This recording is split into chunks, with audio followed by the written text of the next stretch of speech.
जी अस्सलाम वालेकुम। एक तो बहुत शुक्रिया आपका कि आप समझते हैं कि मेरे पास कुछ ऐसे कहने की चीज़ है और आपने मुझे यहाँ बुलाया है।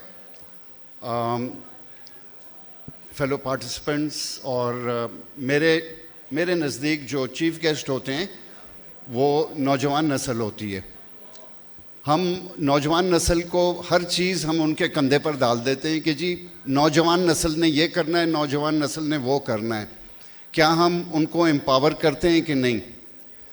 मेरी कहानी सुनाने की मुझे कोई ज़रूरत नहीं है, लेकिन मैं कुछ चंद बातें करना चाहता हूँ और अगर इफ़ इट मेक सेंस तो उस पर थोड़ा सा गौर व फिक्र करें। पाकिस्तान क्या है? एक खिता है ज़मीन का, लेकिन सिर्फ ज़मीन नहीं है, ये एक जिंदा, इट्स अ लिविंग बीइंग। ये सांस लेता है, like the whole earth planet takes carbon dioxide लेकर आपको ऑक्सीजन दे रहा होता है, लेकिन वो ज़मीन भी सांस ले रही है। इसके रगों में फ्लूइड भी बहता है, हमारी रगों में खून बहता है, इस ज़मीन की रगों में पानी बहता है, ये उसकी रगें हैं। हमने जो भी करना है, हमने किसी भी एक चीज़ के नुकसान पे दूसरी चीज़ नहीं करनी है। हमारा जो सर्कल है, वी बिलीव कि food security at the risk of the environment, no. आप माहौल को तबाह करके खुराक अगर उगाएंगे तो कुछ अरसे के बाद खुराक भी नहीं उगेगी। इतने सारे लोग, और आजकल एक साहब हैं, उन्होंने मुख्तलिफ मुल्कों के सैटेलाइट इमेजेस डाल दिए हैं और कहते हैं देखो पाकिस्तान का ग्रीन कवर इतना कम है और ऑस्ट्रेलिया में ऐसे, न्यूजीलैंड में ऐसे, उधर ऐसे, उधर ऐसे। हाँ जी, क्योंकि पाकिस्तान का मेजॉरिटी जो है वो एरिड है, वहाँ बारिशें नहीं होती हैं। उर्दू और अंग्रेज़ी ज़बान में एक थोड़ा सा मसला है जहाँ पर आप फॉरेस्ट और जंगल लेते हैं। उर्दू में हमारे पास फॉरेस्ट के लिए अल्फाज नहीं है, लफ्ज़ नहीं है, हम दोनों को जंगल कहते हैं। लेकिन फॉरेस्ट और जंगल में फ़र्क है। फॉरेस्ट केपी के अंदर, नथिया गली में, स्वात में, गिलगित में, चित्राल में, इन इलाकों में फॉरेस्ट होते हैं, तनावर दरख्त होते हैं। एरिड रीजन्स में तनावर दरख्त नहीं होते हैं, शॉर्ट हाइट के दरख्त होते हैं, ज़्यादातर कांटे वाले दरख्त होते हैं, कांटे वाली झाड़ियाँ होती हैं, कीकड़, बेरी, इस किस्म की चीज़ें होती हैं। ये तनावर दरख्त नहीं बनते हैं, वहाँ उस तरह की बारिश नहीं होती है। तो आप बलूचिस्तान का जो ड्राई रीजन है, जो सिंध का ड्राई रीजन है, आप इसकी सैटेलाइट इमेज देखें तो आपको कुछ एरियाज ग्रीन नज़र आएंगे और कुछ ब्राउन नज़र आएंगे। यकीन करें, मुझ जैसे 500 नहीं 5000 पुश्त पहले भी ये ड्राई थे। सिर्फ एक फ़र्क हुआ है, जब पाकिस्तान बना तो इसकी 32 मिलियन पॉपुलेशन थी, आज 320 मिलियन पॉपुलेशन है और मेजॉरिटी हमारी मुल्क की जो पब्लिक है वो गरीब है। मैंने लोगों को देखा है 3000 साल पुराना दरख्त काट के वो रोटी पकाते हैं और सर्दियों में उस लकड़ी को जला के गर्माइश हासिल करते हैं। ये जुनिपर के फॉरेस्ट हैं, 3000-4000 साल पुराने दरख्त हैं। वो क्या करेंगे?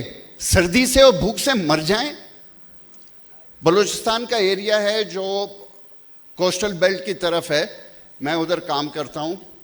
वहाँ पर एक खोर नाम का दरख्त उगता है। ये पहले अकेशिया के अंदर शामिल होता था, बट अब उसका क्लासिफिकेशन चेंज करके उसको सेनेगालिया बना दिया है। इसको अरेबिक गम ट्री कहते हैं, उसमें से गोंद निकलता है। तो वो थोड़ा थोड़ा गोंद निकाल के उसको बेचते थे। जैसे जैसे पॉपुलेशन बढ़ती गई, जो पुरानी पॉपुलेशंस इन ज़मीनों में हज़ारों साल से, देखें हम यहाँ पर, हमारी ये ज़मीन पिछले 9000 साल से बसी हुई है और शायद उससे पहले से भी। तो वो क्या करते थे? वो अपने इर्द गिर्द के रिसोर्सेज को लेकर यूज करते थे। चाहे वो डेल्टा में थे तो वो मैंग्रोव के ट्रीज को काट के अपने मवेशी को खिलाते थे उसके पत्ते, जो दूसरे एरिड रीजन्स में थे वो उधर ही से रिसोर्सेज अपने यूज कर रहे थे। लेकिन पॉपुलेशन इतनी बढ़ती गई और गुर्बत इतनी बढ़ती गई कि वो resources were not enough to feed them, so they over exploited. ये दुनिया भर में हर जगह में हुआ है। लोकल पॉपुलेशन अपने रिसोर्सेज को ओवर एक्सप्लॉइट करती है। बलूचिस्तान के जो लोअर रीजन्स हैं, मिडिल रीजन्स हैं, उसमें वो आदमी कहां से खुराक लाएगा अपने बच्चों को खिलाने के लिए? तो वो लकड़ी काटता है, वो दरख्त काट के लकड़ी बेच के पैसे कमा के अपनी औलाद को, अपने बच्चों को, अपने खानदान को खाना खिलाता है। वो कहां से लाएगा? आपने उसके लिए क्या किया है? It's very easy. देखिए, देयर इज अ टर्म जिसको हम क्लाइमेट जस्टिस कहते हैं। हम एयर कंडीशन कमरे में बैठे हुए हैं बिकॉज वी आर रिच। हमारी एयर क्वालिटी गंदी हो जाएगी तो हम वहां पे एक बहुत अच्छी सी मशीन लगा देंगे, वो हवा को भी साफ कर देगा। बाहर जो लोग बैठे हैं इस वक्त, आपके ड्राइवर्स बाहर बैठे हुए हैं, आपके वेटर्स बाहर बैठे हुए हैं, उनके पास एयर कंडीशनर है? उनके घर में एयर कंडीशनर है? नहीं है। This is the change we have to bring. कहां जा रहे हो? जी मैं दरख्त लगाने जा रहा हूं। यार तुम्हारे हाथ में तो दरख्त नहीं नजर आ रहा है मुझे। दरख्त क्या होता है? इतना बड़ा होता है। इतना सा दरख्त नहीं होता है, ये एक पौधा है। It's a sapling. इसको जिस तरह एक खातून जा रही है, उन्होंने बच्चा गोद में पकड़ा है, ये कौन है? बोलते हैं ये डॉक्टर असलम साहब हैं। अभी से डॉक्टर है? नहीं, ये बड़े होकर डॉक्टर बनेंगे। ये पौधा बड़े होकर दरख्त बनेगा।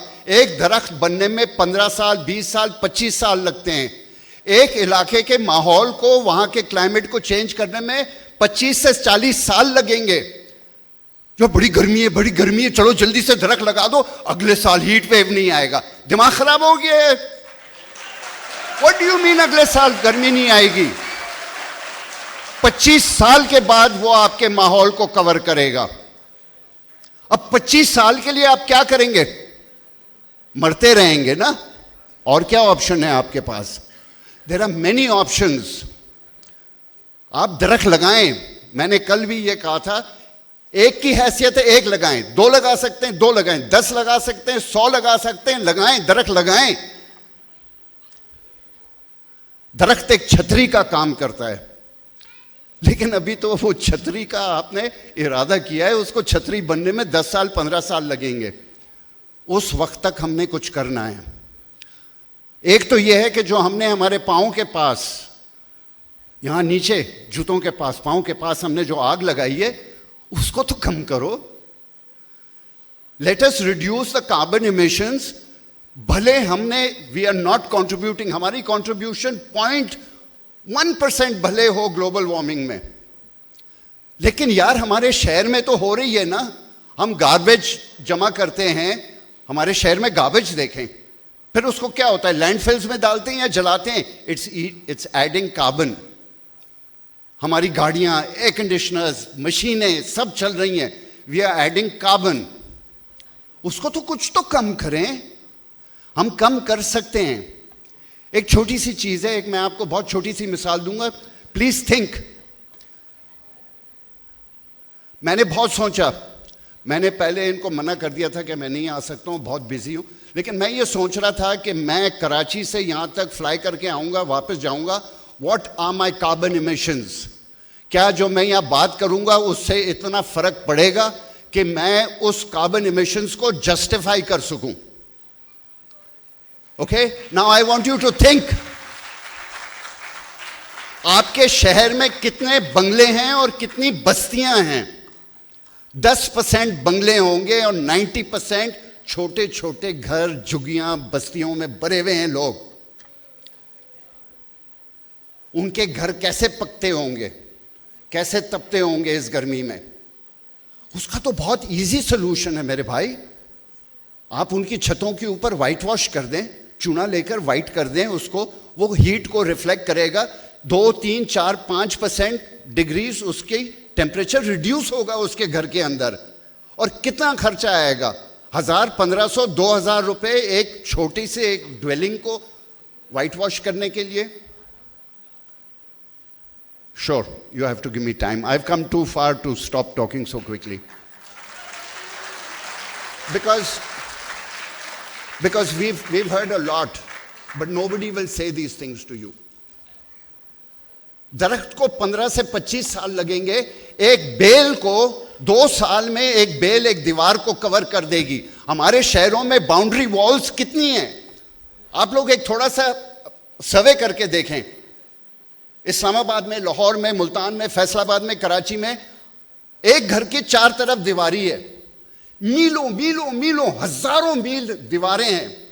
What is the hot island effect? जितनी कंक्रीट है वो एब्जॉर्ब करती है सब हीट को। We need to cover those walls, बेलें उगाएं, उन दीवारों को ग्रीन कवर करें। We are talking about green cover, ना वाइट ट्रीज। ट्रीज तो ठीक है यार, ट्रीज तो लगा रहे हैं, वो हो जाएंगी। बिलियंस ऑफ रुपीस के प्रोजेक्ट्स हैं, हो जाएगा, लेकिन उसको चेंज लाने में 25 साल लगेंगे। आप 2 साल के अंदर अपने शहर को ठंडा कर सकते हैं। आप अपनी बाउंड्री वॉल्स को कवर करें, आप अपनी दीवारों की वॉल्स के ऊपर क्रीपर्स लगाएं, आप अपने कार्बन एमिशंस कम करें। देखें, there is so much to say, but there is so little time. But what I need to do, and which I hope I've done, कि आपको जो आपके दिमाग को एक डायरेक्शन में डाल दिया जाता है, मेरा काम है आपके दिमाग और आंखों को खोलना। Look at it differently. मैं तो बहुत सारी चीजें मैंने सोची थी कहने के लिए। Change we have to bring about it. Youth के कंधों पे सारा वजन डाल देना, उन सारी रिस्पॉन्स यूथ कर देगी, यूथ कर देगी, ये भी चेंज यूथ करेगी, वो भी यूथ करेगी। यार आपने उसको एम्पावर करना है। अगर मैं अपने बच्चों को उस तरह उनकी अपब्रिंगिंग करूं जिस तरह मेरी हुई, उनको उस वक्त के लिए तैयार करूं जो मैंने गुजारा है, मेरे बच्चे नाकाम हो जाएंगे। हम जिनकी दाढ़ियां सफेद हो गई हैं, हमारा वक्त गुजर चुका है, वी आर फिनिश्ड। आप लोग जब 30 साल के होंगे, 35 साल के होंगे, ये दुनिया बहुत चेंज हो चुकी होगी। हम एक खत लिखते थे, 14 दिन में लंदन पहुंचता था, 21 दिन में अमेरिका पहुंचता था। आप थोड़े से सालों के बाद अपना फोन ऑन करेंगे, जमीन पर रखेंगे, उसमें जंप करके लंदन में निकल आएंगे। That is the world that you are growing up in, not the world I grew up in. हाँ, मैंने 4.25 रुपए गैलन पेट्रोल भराया है, भूल जाओ। And honestly speaking, it's never going to happen कि $1 का $285 मिलेंगे। It's not going to happen. सिर्फ बोलने से नहीं होता है, उसके लिए बड़ी मेहनत करनी पड़ेगी, बड़ी कुर्बानियां देनी पड़ेंगी। एक नज़म जिसको हम गाते हुए बड़े हुए थे, आओ बच्चों सैर कराएं तुमको पाकिस्तान की, जिसके खातिर हमने दी कुर्बानी लाखों जान की। लाखों लोग मरे पाकिस्तान बनने के लिए, और फिर पाकिस्तान बना। We have to bring change in the way we think, the way we teach. जाइए दरख्त लगाइए, एक नहीं 100 दरख्त लगाएं, हजारों दरख्त लगाएं, लेकिन मेरे भाई कुछ बेलें लगा दें, दीवारों को तो कवर कर दें। एक छोटी सी छतरी फिलहाल के लिए ले लें, जब तक आपका दरख्त बड़ा नहीं होता है। थैंक यू जी, शुक्रिया।